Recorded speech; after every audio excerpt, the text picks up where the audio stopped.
última sesión del tour virtual de la comunidad LAOUC 2022. Este año tuvimos grandes presentaciones del orden de 34 sesiones con 33 expositores diferentes durante 5 días. Los que no se han inscrito todavía pueden inscribirse porque hay algunas de estas sesiones como esta que van a ser grabadas y por lo tanto pueden ser vistas posteriormente a la sesión online. Quiero agradecer al grupo de usuarios de Oracle Latinoamérica que hicieron posible este evento y también a nuestros patrocinadores, el programa de Oracle ACE y la empresa Oracle. Para la sesión de hoy vamos a ver la sesión de Database Patch Internal con Rodrigo Jorge y Mike Dietrich. Por favor, siéntanse libres de hacer preguntas durante la sesión. Estas las pueden hacer en el chat, ¿ya? Y al final de la sesión, los expositores van a proceder a responder todas vuestras inquietudes. Sin más demora, me gustaría dejarlos con Rodrigo y Mike para que comiencen su sesión. Let's go, Rodrigo and Mike. Gracias, Felipe. Buenas tardes a todos. Hoy iré hacer esta sesión en inglés para que todos que están presentes de otros países como de Brasil y también los que hablan inglés puedan entender lo que voy a hablar hoy. So, changing to English now. Good morning, good evening, and let me just put on this slide here. Yeah, and good afternoon, everyone. Today we are going to talk about database patch internals. So here, this session will be a very technical session. We are splitting this session in 2 parts. The first 10 to 15 minutes, we are giving some basic introduction, which is not really basic. We are going to talk about some good strategies for patching, like out-of-place patching and much more. And then on the second half, we are going to go into data patch code, and this will be a very intensive session. So hope you enjoy.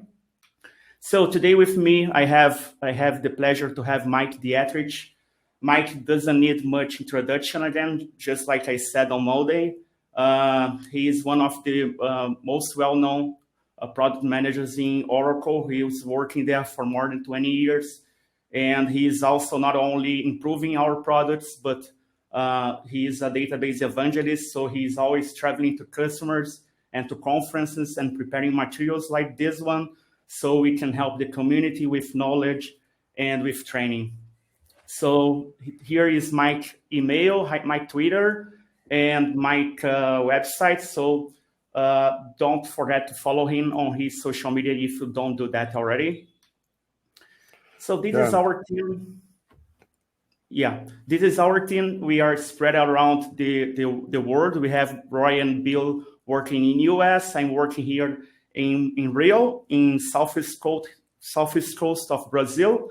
And we have Daniel and Mike in Europe. So with this team distribution, we can cover, Daniel and Mike cover more the EMEA and the APAC region, while Roy, Bill, and myself, we cover the America region. Yeah, and with me today is Rodrigo, so hello from my side as well. And I see that we have people from Poland and from Saudi Arabia in the call. So this is just awesome how these events get used globally. Rodrigo is more than a year now at Oracle, and we are really happy to have him. So I think for everybody in South America, you know him anyway. And for everybody else, he works in our team as a database migration specialist and also takes care on patching. And his hobby is security. So one or the other time we let him just go, and then he jumps out and shows you how to either hack your database or make it, actually that's the purpose, more secure. So Rodrigo's blog is also very well known, and you can safely follow him on Twitter. If you think after today's session you need more, We have more than 30 hours recorded virtual classroom seminars on our blogs, which is pure tech, no marketing, and everything on demand. And when you click on the pictures on our blogs, then you have the slide decks for each of the classroom seminars as well. My blog, MikeDietrich.com, Rodrigo's blog, dbarj.com.br, and he has an English version as well. Yeah, and one hint, just if it happens this year, we have Cloud World, and don't get puzzled by the word cloud in the world here. This is basically open world minus apps minus EBS. So it's a database-driven event in Las Vegas this year. And it's just, I think, 58 days from now on. So we hope to see one or the other. We have 4 sessions there, several hands-on labs. And it would be great to touch base if you come to Las Vegas this year. Now, we usually start our presentations with a little bit warm-up. So let's start here with a quick overview about today's topic. So first of all, you are certainly aware of the 3-digit database naming schema we introduced with 18C. And the difference with patching and with upgrading is when we look at the first slide here, or the first part, 19.3 to 1916. So the first number stays constant. The second number changes, as here indicated in the slide. This is a patch. So first number stays, second or third number or another number changes. This is patching, while upgrading means we change the first number. So 18 to 19 or 19 to 21. The patch gets always applied with opatch, then followed by datapath for the SQL PL/SQL changes, while the upgrade is done strictly with auto upgrade these days, the only recommended way to upgrade your databases. Then a quick overview about patch set updates, bundle patches, and everything around that. So let's start here. This is what you know from the old days. And I know that many of you still operate some 11.2 databases or 12.1 databases. And even in whatever 11.107, we had PSUs and we had bundle patches. So when you were on a non-engineered system in 11 days, then you had PSUs. On engineered systems, we introduced the bundle patches. And in 12.1, it was open for everybody. We said, hey, use the bundle patches, way more fixes, more optimizer fixes. But people got stuck with the PSUs. So we said, hey, let's change that a bit. And then with 12.2 and onwards, so 12.2, 18, 19, 21, we introduced the release updates and the release update revisions. So release updates are nothing different than the bundle patches were before. Same content, not the same fixes, but the same structure of the content. And the PSUs basically completely disappeared. So an RU is not a PSU. An RU is the same as a bundle patch. And then there was this demand to have some sort of stability release on top with only the security fixes. And this was called the release update revisions. So every quarter we released on top of an RU also then a follow-up revision and then another revision. But we released only 2 revisions for an RU. So RU3 here had 1 and then a second revision, usually with very rare exceptions. But then it was over. And when you changed then forward to another RUR, to another revision, you consumed secretly a previous RU. So we said, hey, this is not very clever and it takes us too long to include fixes. So let's change that now. And what will happen in October this year? There won't be release update revisions anymore. Instead, we offer something different. We offer, of course, still the release updates, but instead of releasing a revision, we release a release update and a merge patch on top. And this merge patch is basically the contents of MOS node 555.1. So as soon as we know there are certain fixes to be included on top of an RU, for instance, a fix hadn't made it into your RU, it's coming later, or it's a critical thing coming up right now, we roll this forward in merges. And we have basically defined no fixed limit, but the ideal situation will be that every 4 weeks we roll forward a new merge. And the goal ultimately of that is that we give you gold images as a service. So this is where we are going to. So at some point you upload your opatch LS inventory and your wish list, and then a day or 2 days later, you can download a complete gold image. Today, unless we have that, we strictly recommend that you take the release updates. They make your life much easier. And so you see the last digit of the release is always 0. So 1915.0, 1916.0, and so on. And then since October then this year, on top the merge patches if you want to.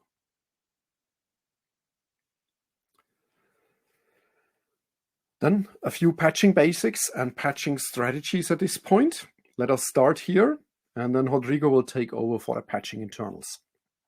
So what do you download with a patch? What's in there? First of all, we have files. Of course, there are files in it, and this means some executables or libs, or for instance, a time zone patch, a .dot file. While at the same time, some of the patches deliver also a SQL or PL/SQL portion, or a Java procedure. Not every patch has one, but for instance, if we have a change in data pump, for instance, in the DBMS metadata API, then we usually need also a PL/SQL procedure to be renewed, and this gets then applied by data patch. So let us go to the next slide here. When you then take opatch, so we recommend that with every bundle patch, every quarter, you also refresh your opatch. Just the recent one has a lot of performance optimizations. And when you unpack opatch on disk, so you wipe out the previous one, you roll in, you just unzip the new one. Then, first of all, the important thing is you have opatch, which is there here marked in the middle of the slide to apply the binaries. And you have data patch, but what data patch really means, that is something Rodrigo will show much better later on, because you see it's just 589 bytes here. So this can't be a big thing. So opatch really used to apply the binaries, change the files. When you run opatch, then the Oracle home on that server gets patched, and that means the instances using that home must be down. While when you run data patch, then of course the database must be up, and at least on the node you executed, that instance must be up as well. And it's very important to mention here, there's no startup upgrade required.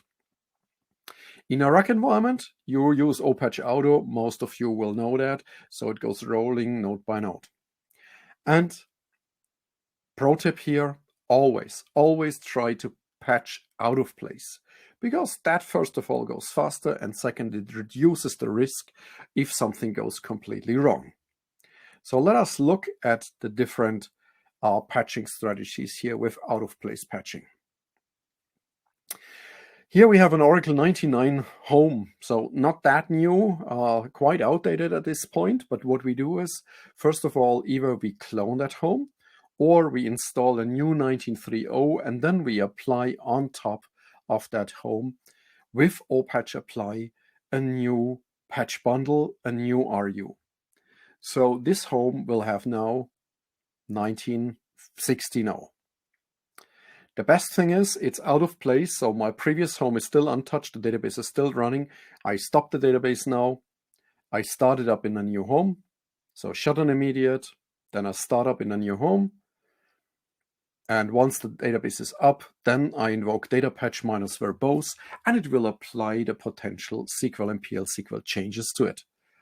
So I have really a minimum time for downtime. I stop and I start, and data patch is no downtime anymore. This is one option. But when you have a standby, you may also want to check up front whether you can apply a patch.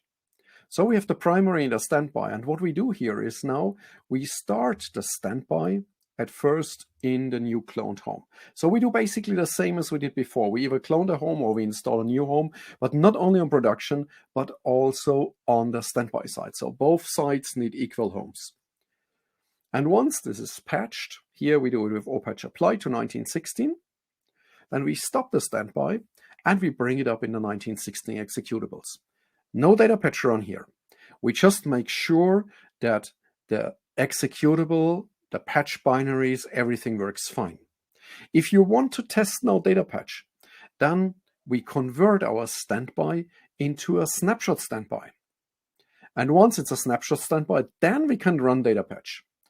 You see, reader transport is still going from primary to the standby. The reader will be consumed on disk and not applied at this point. But at this point now, we know also that we can really apply the patch. Once this is done, I convert my snapshot standby back to a physical standby, and now it will consume all the reader which had been shipped before. So this way I know all good. If I do this now on the standby side, I have already new executables. I run in 1916, then I switch over to the other side. So my former standby becomes now production. I start the new standby, the former production, in the same 1916 home. Then I turn on the reader transport, and now I can run data patch minus for both in reality. So on the active system, because now both systems are matching, everything is fine. In some cases, you would also go back and do another switch over, because some customers prefer to have the production database in the same data center, but it's not necessary. Another technique we could use, if you want to read that, there's a nice Moz node standby first apply to check here. If you want to go a step further, and if you want to avoid any downtime on the database layer, then you use rug rolling patching. So what do we do here is, again, we have a 3-node rug. On each of the nodes, we again clone the home and we apply 1916 to each of the homes here. So opatch apply on each of the nodes. You see there's no interruption in production. My 3 original homes are still in use. And now, in this case, I do introduce with opatch auto the rug rolling mode. And this means one node gets patched, the connections go to the other nodes. Then the next node gets patched, the connections go to the other available nodes, and so on. The database on the bottom of my slide is always available. This is important. And at the end of the process, we now run data patch minus verbose, and the database gets patched. So it was always up and running. Only my node had been disconnected, or my connections from one node to the next node. And this is a good technique. Our use and also the revisions which we take out now are always rug rolling and standby first applicable. That's a guarantee we give. And I think with this, it's time to look into internals. So I hand over to Rodrigo here. Thank you, Mike. Yeah, now let's talk about some of patch internals. Let's understand what happens under the hood inside the data patch code. So first, again, just talking about the patch types, we have the binary patches and the SQL patches. What is the binary patches? The part of the patching that goes into your Oracle home is the binary patches. That contains changes to .c files, which is the C compiled files, and also the .h files that are the libraries. But of course, we don't give you the .c and .h because those are text readable files. Oracle is not an open source code, it's a closed source. So we give you the compiled files, which is the .o or .a files that are the compiled by GCC. And then we deliver this inside the .zip that you can download from my Oracle support.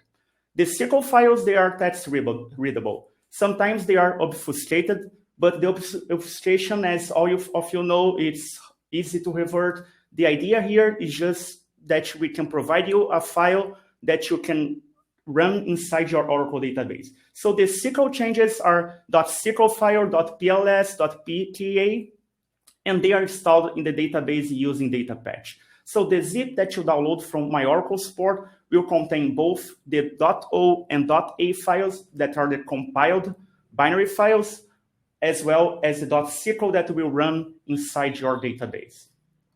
So for the binary patching part, you download again the zip from my Oracle support and you install it using opatch. As Mike said, all the instances on that Oracle home must be down because the executables are going to be relinked. So we run a relink all command in your Oracle home to put the binaries pointing to those new libraries that are shipped with the zip file. And to make this, to apply this patch, you run opatch/opatch binary. Now for the SQL patch, first you need to put the SQL files in your Oracle home, and this is done also by opatch. So opatch will replace the binary files, again, the .o and .a files, and also will place the new SQL files on the locations that they will be consumed later by datapath. So the installation is done by datapath. The database must be up, in this case, for datapath, of course, because we are patching the dictionary. We cannot patch the dictionary if our database is down. Each invocation of that datapath will process a single database, but of course, if it's a container database with multiple PDBs, datapath will handle that for you. All open PDBs and root and PDB $seed will be patched, and datapath is placed on opatch/datapath. We are gonna see this file in some more slides. So datapath was introduced in Oracle 12.1. For you that work with previous version, you remember that after applying a patch, for example, in 11.204, you had to patch the dictionary, the SQL files, using cat bundle PSU apply or cat bundle BP apply. So now this is all automated with datapath. And datapath is basically a lot of Perl and libraries. All of them are text readable because we use a script language for running them. In this case, is Perl. So Perl is a script language just like Shell script, Python, PowerShell. So you can open the code and read it. It's not obfuscated, but because it's readable, it doesn't mean that it's an open source code. It's readable, but you cannot change it. So bear in mind that you can understand what datapath does, and we are gonna see in this session, but you're not allowed to change it. And also, the datapath consists of some pure SQL code that are stored inside the database. For example, we have the DBMS datapath package inside the database that will handle some of the patching steps inside the dictionary. So for datapath, we have a public documentation that is available in that mods note here, 2680521.1. And this mods note explains all the parameters and how do you call datapath. But it does not explain much about the internal code, as we are gonna see in this session. For the internal code, we need to go to the tool. And that's what we are gonna do now. Let me change here to my terminal. And so let's read datapath. So I will do a VI here. I'm gonna connect on our hands-on lab, and I will do VI on datapath code. So as you can see here, datapath has only one single call. Datapath is a script with only one line. All the other lines are comment. That's actually calling SQL patch. So the first outcome of this is that when you change your opatch version, when you download a new opatch from My Oracle Support and replace the opatch folder in your Oracle home, you are not patching the datapath, because datapath is actually calling a tool that is in an outside folder that you are not updating when you bring opatch with you. So just bear in mind that when you upgrade, when you update your opatch version, you are not updating datapath. Datapath is updated by RUs just like any other component within Oracle database. So here we see SQL patch. Now let's read the SQL patch contents. So we see that datapath calls SQL patch. If we now do a VI in SQL patch, we see that this is a bit bigger file. Let me remove the bar here. Yeah. But now take a look on this. This file is just about 92 lines. It's not big as well, but it will check the OS version that you have. And in the end, it has a call here, which is a per call, to another file, which is SQLpatch/SQLpatch.pl. So datapath is calling SQLpatch, and SQLpatch is simply calling SQLpatch.pl with some more checks that is checking your version to export the correct Perl libraries. So again, SQLpatch here is not doing anything. What will do something is SQLpatch.pl. So now let's open SQLpatch.pl. We see that's a chain of calls. Now checking the SQLpatch.pl contents. Now it's a 215 lines file, which is a bit bigger. And we see that here it is gonna validate some of the parameters that is given to the SQLpatch command. And what is important here is the final part. So as you can see, the SQLpatch.pl is also not doing anything important. It's basically calling three functions here. The first one is the initialize, the second one is patch, and the third one is the finalize. And then it's returning. So we don't see the code again. It's simply a Perl file with three functions inside. It will initialize, it will apply the patch, and it will finalize. So where is the SQL patch code if it's not here as well? So data patch called SQL patch called SQLpatch.pl, but where is the SQL patch code? So let's go out from this file. And the answer, if we do a ls here in the SQL patch folder, is the SQLpatch.pm file. You see that the SQLpatch.pm is the biggest file in this folder, is about 400K. And now if we do a VI in that file, we can read the contents, and we see here in the beginning, we have the description of the functions we have inside this file. So we have the initialize function, the patch function, and the finalize function. And again, this is written in a script language, which is Perl, and anyone can potentially read it and understand what datapatch is doing in your database if wanted. Okay, so for example, if you want to check the initialize function of datapatch, we see that here we have the description of this function with all the JSON summary log that it will return, and that's it. Also the patch function, which is the second one. So again, initialize, patch, and the finalize one.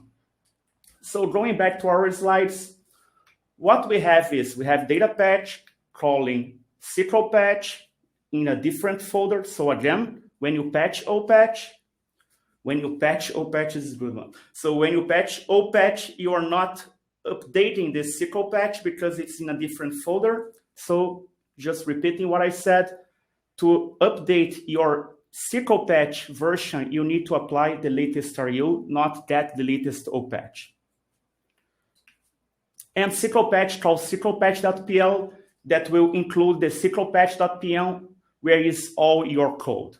And SQLpatch.pm has those three main functions. The initialize one will get your patch list, will see if everything is okay, will do all the pre-checks in your environment. The patch will do the real patching, will get the patch, will connect on your Oracle database, will control to apply this patch in all the PDBs if it's a multi-tenant database. And the finalize will just close and mark your dictionary tables with the patch applied and will quit the code. Okay? Now, let's understand the patch. When you download a patch from my Oracle support, let's understand his structure. So now we are going to go to another demo here, where I am going inside the SQL patch folder again, and I'm listing the patches. I'm listing the files I have here, but as you can see, we have three folders because we have three patches applied in this database. If I run here opatch ls patches to check what are those patches applied. Okay, I see here this is the latest OJVM 1916, the latest RU 1916, and also the OCW 19.3. So each one of those patches that I applied using opatch here in this folder represents a different directory. Okay, so for example, let's open the latest RU folder and see the contents. So here we have a subfolder, which is the unique patch ID. And when we open it, now we have 5 objects inside. So the first one, this apply one, is the script that datapatch will use to apply the dictionary changes for this patch in your database. So this is the main script. This is the one that datapatch will use. We'll connect to our database and we'll call this script. Okay, that's how datapatch will change your dictionary with the fixes that this patch provides. The second one here, the rollback, is the opposite. If you want to remove this patch from your database, datapatch will call it. You don't need to call anything because datapatch has the intelligence. I'm just explaining what is each of those files.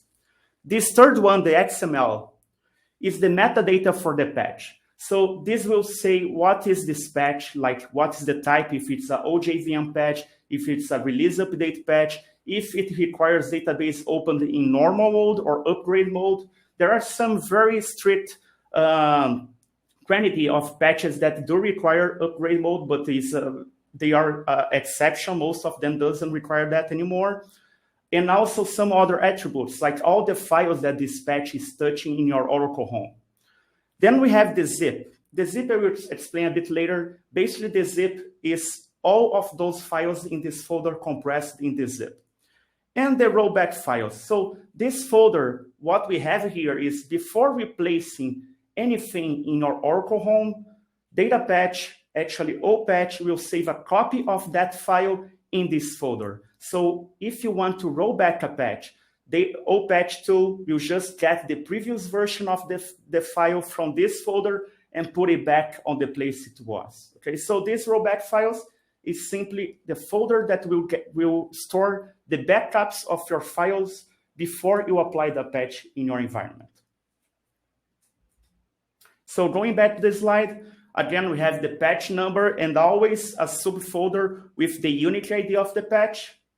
And we have these 5 objects inside the apply one, the rollback one, the metadata one, the zip, and this directory with all the original files that the opatch changed in your Oracle home. So now understanding the registry of the binaries and the registry of your database. So there are 2 registries. A registry that's the current state of your binary, which means your Oracle home, and a registry that gives the current state of your database. So the binary registry is maintained by opatch. The binary registry, for example, tells that your binary, your Oracle home now is 1916. Datapatch will maintain the SQL registry that will tell that your dictionary is also 1916. Okay, so the binary data structure in the Oracle home. So the binary registry is simply the binary data structure in your Oracle home, while the SQL registry is like an audit table. It has all the operations that happened by datapatch in order. So SQL registry is different because SQL registry doesn't tell you you have this patch or you don't have this patch. It will tell you this patch was applied, then this patch was removed, then this other one was applied, and then you have to build a SQL over this table to know if a patch is applied or not, right? Getting the latest entry and checking, because maybe you have an entry there saying that 1916 was applied, but then you have another entry saying that it was rollback and then 1915 was applied. So that's important to build a query to understand what is your current SQL registry state. So if a patch is installed in Oracle home, then it will exist in the registry. If a patch is rolled back in your Oracle home, then it is going to be totally removed from the binary registry, while again in the SQL registry, it will have one row for each operation. So the SQL registry is like, again, an audit of the operations that happened by datapatch in your dictionary. So to check the binary registry, you do opatch lsinf, and to check the SQL registry, you need to build a query under the registry tables, which starts with registry $. And for binary registry, we have a single registry for your Oracle home, while for SQL registry, we have one per PDB. So if you are in a multi-tenant environment, you have a SQL registry for CDB $root, another one for your PDB $seed, and for each of your PDBs, you have also another SQL registry. So that's why that's how we know in which state is each of the PDBs, and then datapatch will perform the apply or rollback actions under the dictionary for each of them separately. So now talking about datapatch and different states of binary registry and SQL registry. So datapatch always knows what to do. If you have a patch that's applied on the binary, but is not applied on the dictionary, when you call datapatch, it will try to put them in an equal state, so it will apply the patch on the dictionary. If you have a patch that's not present on the binary, but is on the dictionary, then data-patch, when you call it, we're gonna hold back the patch from your dictionary. We'll remove the entries for your, we'll remove the changes made by that patch on your dictionary to put it at this, in the same state as your binary. And finally, if you have both at the same state, which is what you will have in the end, then no action will be done by data-patch. So for example, imagine I applied some patch on my binary and I call data-patch.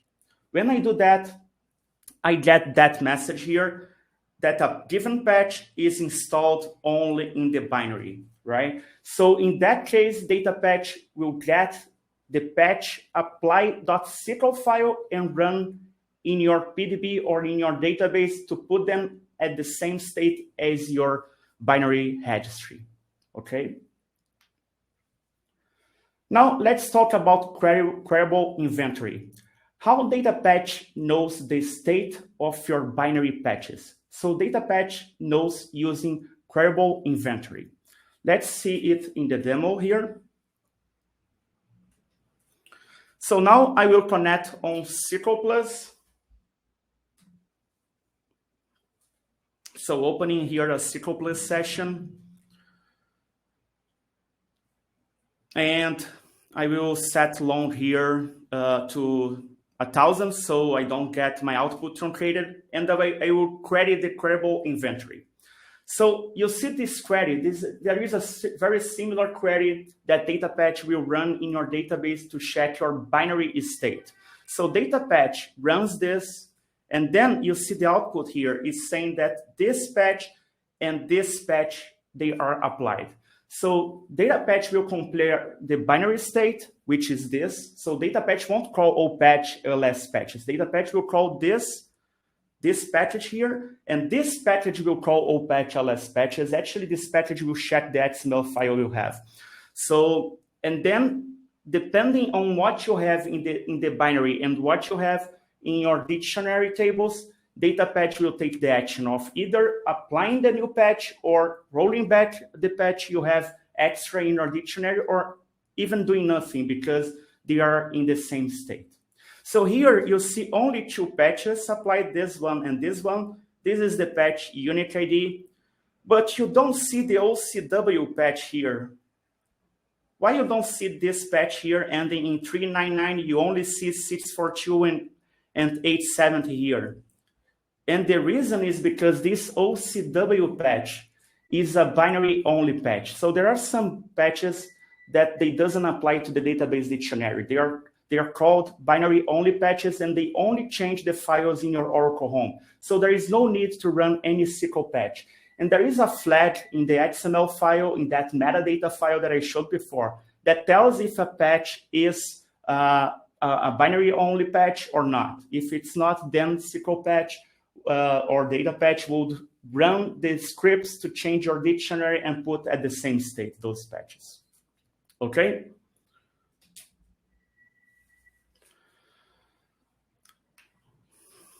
Okay, so this is what I was saying, why OCW patch is not showing in queryable inventory. And again, because this patch has no SQL patch to be applied, it's a binary only patch. Now let's talk about another thing, another good thing to know about data patch that I didn't know before joining Oracle. Imagine you are moving a PDB from 1916 to a lower release, for example, to 1910. So I unplug this PDB from here, and I plug it back here on 1910. Now, when I call data-patch needs to roll back the 1916 RU until the 1910 RU. How is data-patch going to do that if the scripts are in the old Oracle home, not in this one? So the way data-patch will do that is getting this zip from the registry dollar table. So let me go to another demo showing where this file is stored. So when data patch applies a patch it stores also the patch zip files inside this registry $SQL patch table. And you see we have a blob column here. Okay, so this is where it's gonna store the patch zip file. So in that case, when you move to a lower release, Datapatch will get this file from the dictionary, unzip it, and then it will have the rollback files to be applied. So here we see, for example, we do a select. And then if we credit this file, check the length of it, we see that's about 104 megabytes. Okay. And then if we leave here this folder and do ls la, this totally match the number of bytes we have for this zip file. So this contents in this blob field is exactly what we have in this zip file. So that's how we can move to a lower version and still call Datapatch that will roll back the files, because it's gonna ship the files together inside the registry table. So this before 12.2, this didn't happen. We need to manually move the SQL patch folders to the old release, but since 19C, this is already possible. Actually, since 18C, before 12.2, that was not possible. Okay, now this, I think, how is our time, Mike? It's already almost over, right? I will talk about these partial installed patches, then I will jump back to you. So we can take your time. Take your time. You have the more interesting part. Okay. So again, imagine now we have a partial installed patch situation. What is that? We have patch applied on node 1, node 2, but not on node 3 of a hack environment. Okay. So when we call opatch ls patches, we only see patch 1, 2, 3, 4 here applied on node 1, node 2, not on node 3. My question is, what happens now if I call Datapatch verbals? Anyone has a guess? So the answer is nothing, because Datapatch will only apply a patch in your dictionary when it's applied in all the nodes of your hack environment. So if you accidentally call Datapatch before applying a patch on the third node, there is no worries, no issues, because Datapatch will ignore. It's like this patch is yet not binary applied. And actually, let me tell you a secret. When you call opatch auto to apply a patch in all the nodes of your hack environment, it will actually call Datapatch in every node after it applies the patch using opatch. So for example, I call opatch auto. What opatch auto will do is it will first apply the patch here, for example, in node 1. Then it will call Datapatch on node 1 as well, but Datapatch will ignore it because you only have this patch applied in one node. So opatch auto will jump to node 2. We also apply this patch on the binaries of node 2, calling opatch, and again, it's gonna call Datapatch. But Datapatch will ignore totally because there is nothing to do again. And finally, opatch auto will call opatch on node 3, and will call Datapatch on node 3. But now when it calls Datapatch on node 3, Datapatch will see that this patch is applied on the binaries of all the 3 nodes you have in this hack environment. So now it's time to apply on your registry. And then it's gonna patch your registry to put at the same state as your binaries. So Datapatch has no intelligence to know if this is the last node, if this is the first node. It simply calls Datapatch all the time. And when you have the patch applied on off, then this will work. So that's how it works.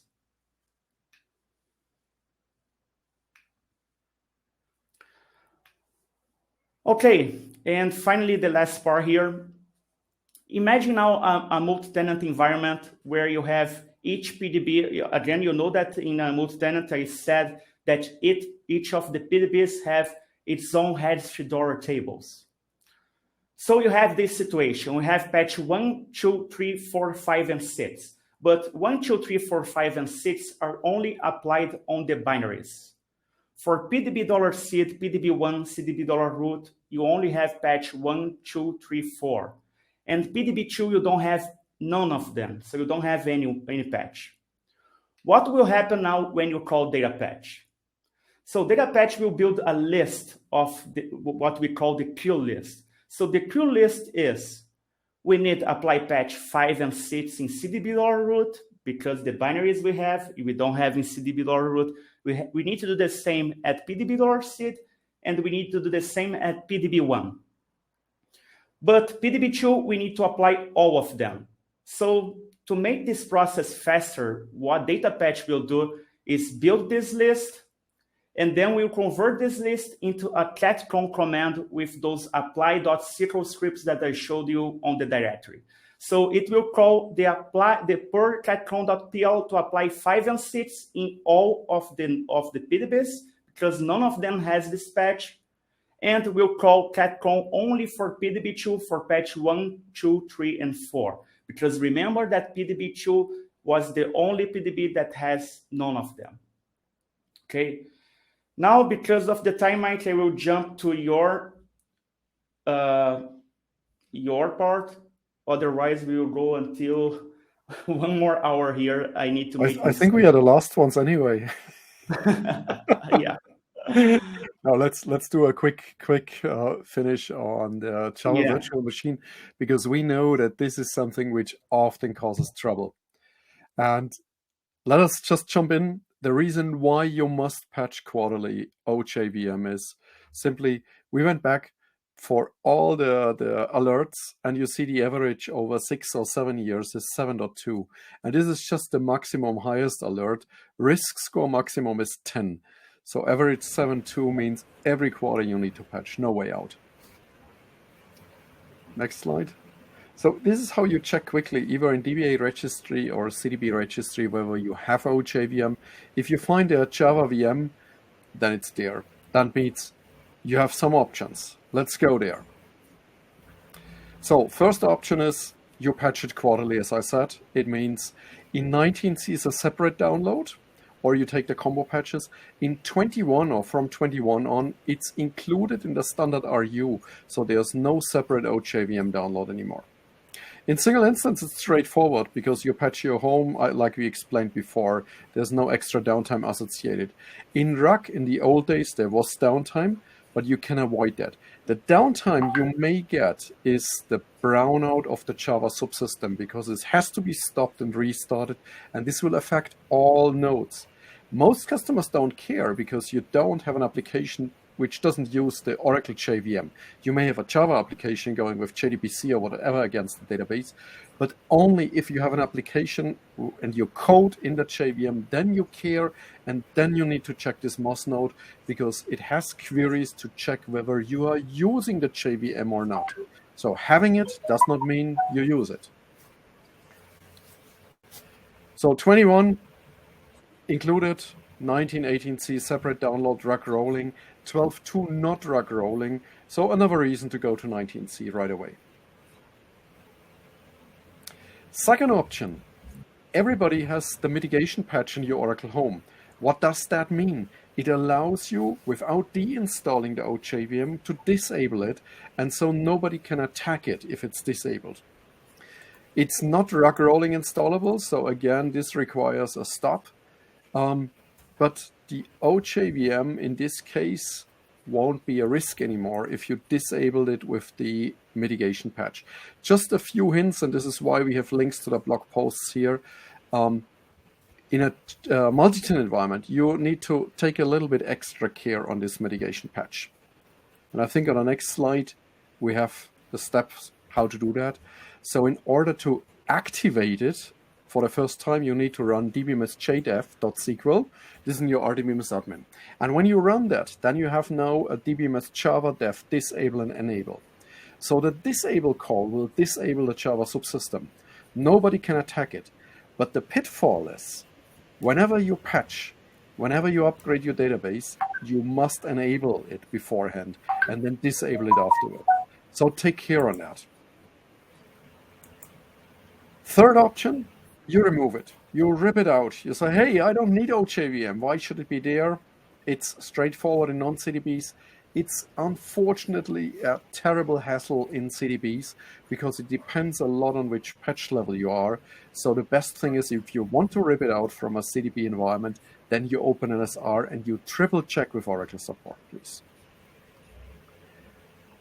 And there's one myth we want to clean out here. There's no, and it happened today, this morning, that I received from a German insurance the question, hey, we need startup upgrade for OJVM?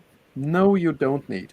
In 2020, I wrote a blog post about that, and it's proven you don't need startup upgrade for OJVM. It was an error in the README.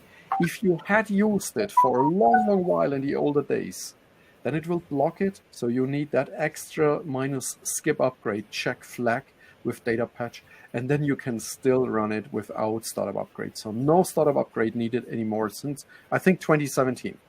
So just improving that, no startup upgrade, not even when you patch OJVM.